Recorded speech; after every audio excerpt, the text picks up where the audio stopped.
I'd actually worked in the homelessness sector for about 7 years before I realised that housing law was a thing and that you could use it to get people housed very, very quickly, or relatively quickly, let's say. And probably one of the first places that I came across where I started to learn this stuff was on the local government ombudsman's website. Back then it was just called the LGO, the local government ombudsman. It's now called the local government and social care ombudsman, but the website is still lgo.org.uk. And on that website you can go back through, I don't know, hundreds, maybe thousands of reports and investigations they've done, which they publish every week, and look at how councils had misapplied the law and how they got it right as well. So it's not just about negative cases. And I started to read all these different things, which I was blown away by the fact that things like local connection were being misused, intentional homelessness had been misused, and so on. And it still remains a really good resource. The LGSCO is probably one of the few places that looks at particularly things like the interaction between housing law, social care law, the Equality Act, things like that in one place. And crucially, they explain what's going on. So in every decision they make, they start by explaining what the law actually says and then investigate what happened and basically recommend compensation if there are failures.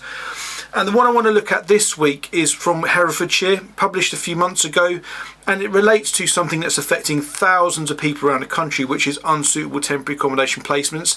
And in this particular case, it's actually quite straightforward in one sense. So I'm going to go through a bit of a timeline of events to give you an idea of how these things work, and just kind of make a couple of comments here and there, which I think might be helpful for people who might be looking at making a complaint themselves.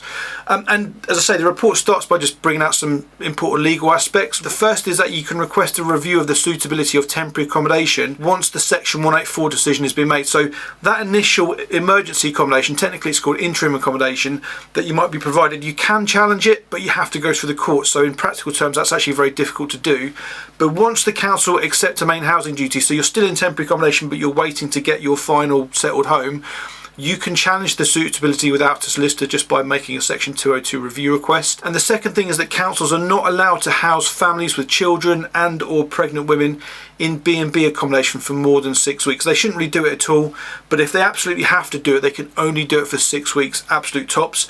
And the local government ombudsman immediately recommend a payment of £100 to £200 every week you're in B&B accommodation in those circumstances past that 6 week deadline. So actually it's one of the easiest issues to get compensation for, because often it's just black and white. You can show when you lived there, how long you lived there, how long over the 6 week limit you went, and basically do some simple maths to work out how much you should be paid. So then it gets into a bit of chronology about what happened. And interestingly, this case goes all the way back to the summer of 2021. And ordinarily, the local government and social care ombudsman will not investigate cases which are more than 12 months old, or let me rephrase that, where the complainant has taken more than 12 months to bring it to the LGO since the time they became aware of the failure. So sometimes you can go further back in time if you've only just become aware of it being an issue.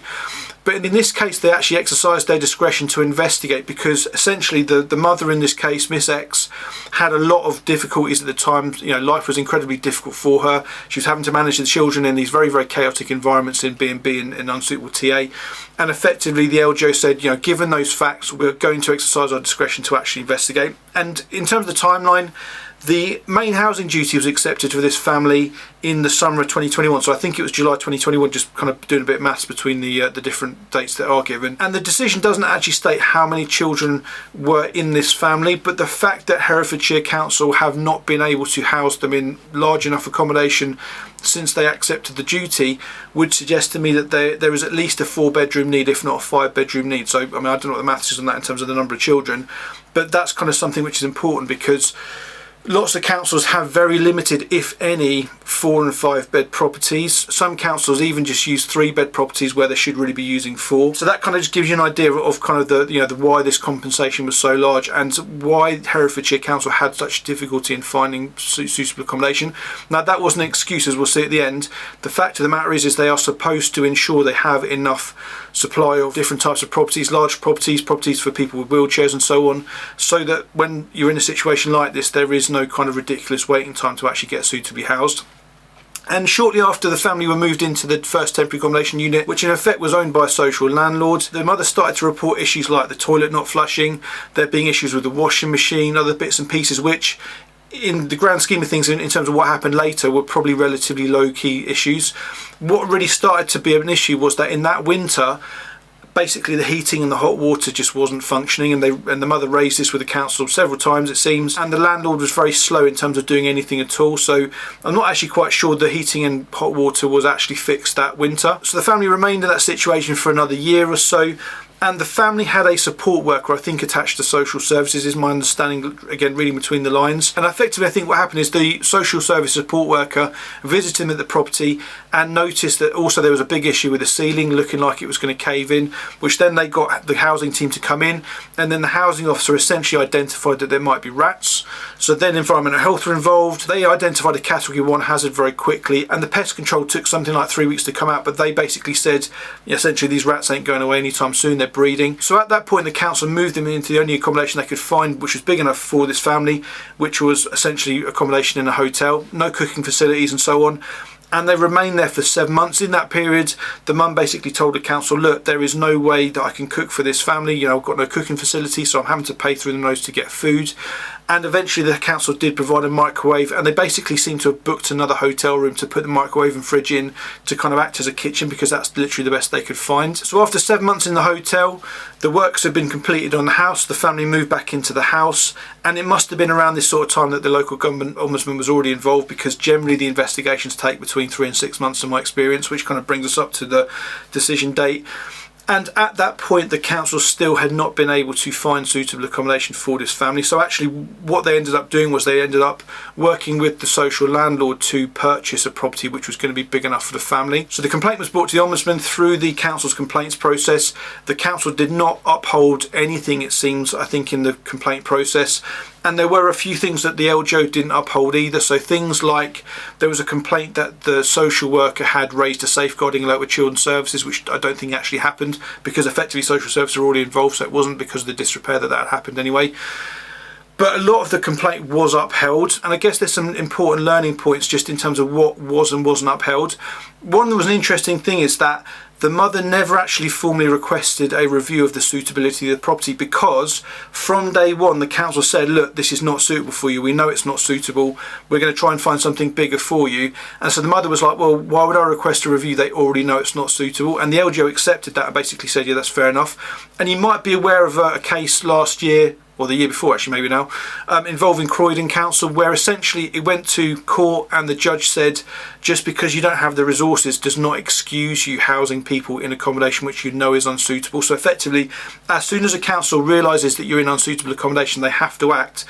And if they don't act, as we'll see in this case, they can end up rather large compensation payouts to pay to families affected by it, and I guess single people as well in some circumstances. So there were some other issues that weren't upheld, which again is just good to learn. So first thing to say, I guess, just on that point I've just made, is that if you're in accommodation which you think is unsuitable, you need to formally request it in an email and just request a review of the suitability of the accommodation, just so it's been done. As I say, it might be that the council already knows full well that it's unsuitable, but it's just good to do, so you can say, yes, I've done that, I've done what I can do.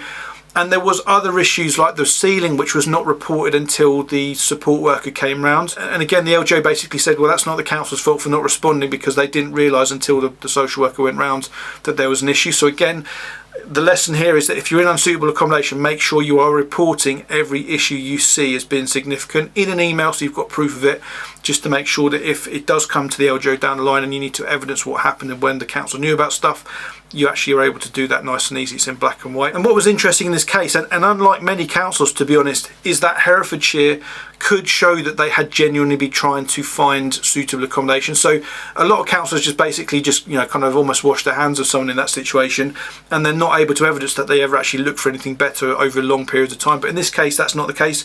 Herefordshire workers did try and find something that they could. There was evidence on records that they regularly went out to try and find accommodation that would be suitable, but they just didn't able to do it. And this is probably, in my view, the most interesting point of this decision, is that the LGO said in paragraph 39, the council has an immediate and non-deferrable statutory duty to provide suitable accommodation to homeless households owed the main housing duty. Despite its best efforts, the council could not meet this duty to Miss X. This service failure was fault. So even though the council tried as hard as they could to source and secure suitable accommodation, that was not an excuse when it comes to calculating fault and compensation. So again, in one sense, the argument I would put is that Herefordshire had an ongoing duty through its homelessness strategies, through other bits and pieces it does, to ensure that there are suitable accommodation available for people who are likely to approach them for assistance. And ultimately, large families are often going to need to approach for assistance because of things like the benefit cap puts them into very difficult situations. And so the council should have years ago, decades ago, ensured they had enough stock of larger properties to meet families like this's needs. And so it came to the calculation of compensation, and it doesn't actually give a full breakdown, which generally LGO decisions do. Notice I'm still saying LGO, I'm just kind of fixed in my ways. Basically, it is LGSCO, just to avoid confusion. But basically, the LGSCO said that the family had been in unsuitable accommodation for something like 2.5 years, including this extra long stay in hotel accommodation.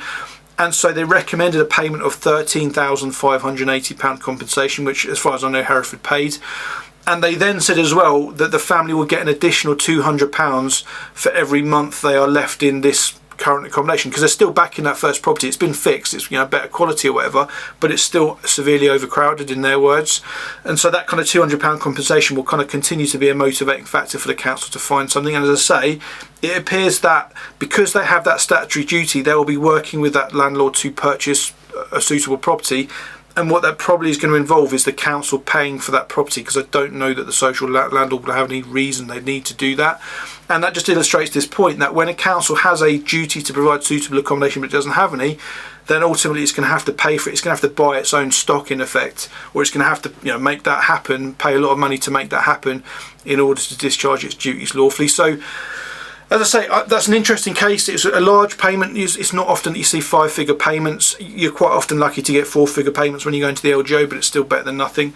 And it does lead to service improvements over time. But yeah, it's interesting from the point of view. It's not particularly unusual. There are loads and loads of people in unsuitable TA, as in TA which is accepted by the council to be unsuitable. And the LGO here is actually recommending a relatively high amount of compensation. Again, I don't have the exact breakdown, but I would imagine it was something like £100 a week over the course of that 2.5 years. I'm trying to do the maths in my head. Yeah, that would work out roughly right. And again, you know, if I was advocating for someone, I'd push for £200 a week, because clearly this family were, you know, really kind of suffering without any heating, without any hot water, in overcrowded accommodation, then in hotel accommodation for 7 months. So it's not like it's been easy on them at all. It's clearly had a, you know, big impact on them. That's why it's so important that people, and particularly families, are given suitable accommodation. So yeah, if you've got any questions about this, as always, just kind of put a question in the comment section and I'll respond in either the live stream, the next live stream after that, or just respond to your comment if it's straightforward. And if you've got this far, do subscribe to the channel just so you get notifications of new videos, and it also